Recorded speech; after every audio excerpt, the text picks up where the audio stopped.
All right, a little bit of turkey in the straw. And I want to talk about improvising a little bit more. And instead of speaking in some broad, like philosophical terms, which I kind of did last time, where we were talking about, singing the parts, I want to talk about something really easy. Now, this idea also kind of comes from that Dorothy Ketchens, who's just that amazing clarinetist in New Orleans, and the videos that she did about improvisation, which are great, by the way. Really great videos she did a few years ago about improvising. And a lot of it applies to bluegrass because, again, all this music comes from the same place. It all comes from the South. It all comes from blues and jazz roots. Whether you're talking about blues, jazz, bluegrass, rock and roll, all this stuff has a lot of the same elements in it, all this American music. And she gave a technique that they use in New Orleans jazz, and that I found that we also use in bluegrass. And I'd kind of forgotten about this, the word for it. And it's called, in classical music, they call it a turn. And she called it a turnaround, but she said, no, it's not quite right, so she called it a loop. But she showed the sign, and I remember from music school, it was kind of like this little sideways looking S. It's called a turn when I was in school. And her way of doing it, I'll take like an F note here.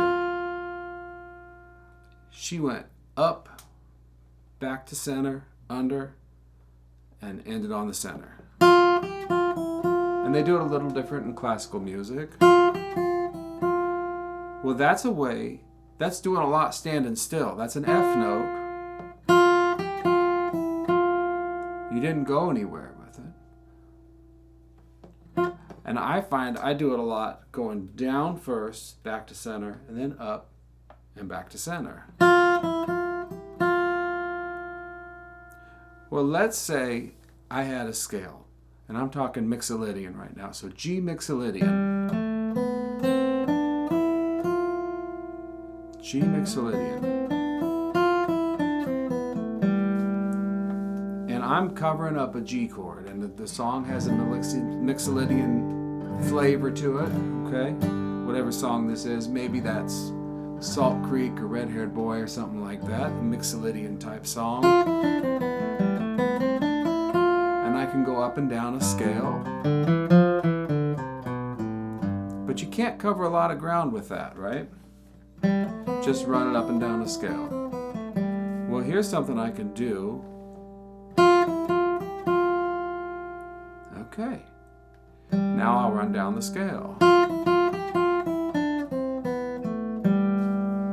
And then whether or not that times out, I could change some things.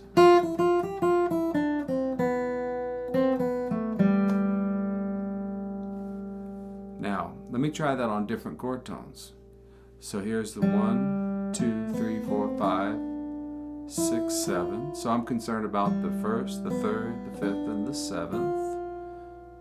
How about on the fifth?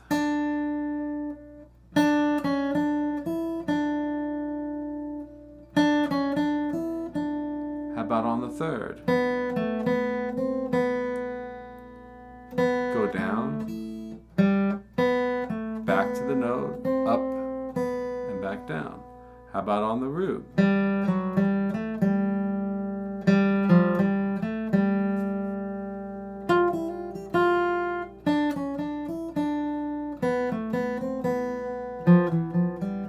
G. Or sometimes you have to experiment. Is it a half step? Is it a whole step?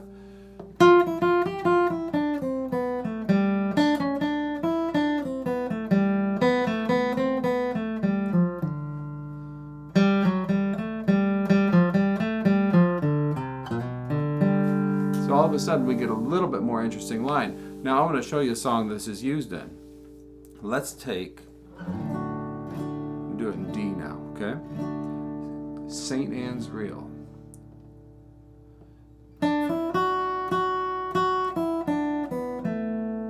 That would be the easiest version of St. Anne's Reel.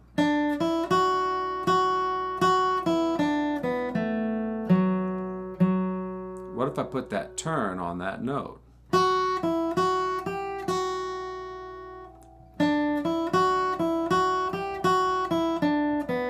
that's how we normally hear St. Anne's Reel, right? So it's got that kind of turn written into it. So see, it's in the fiddle style. Now check this out. I'm going to do the one I played earlier, Turkey in the Straw. Off the G note.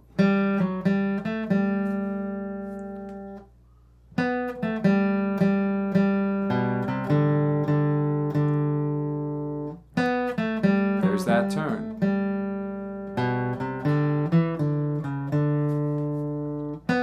This one goes down first. This one goes up first. Right? So it is one sound. It's one, you know, Doreen calls them tools. This is one tool in the toolkit.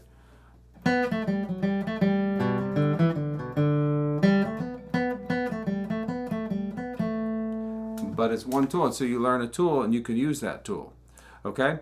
So there it is. Check out andyslessons.com. I teach lessons to people of all levels, and I've got some classes and some material at that site too, andyslessons.com.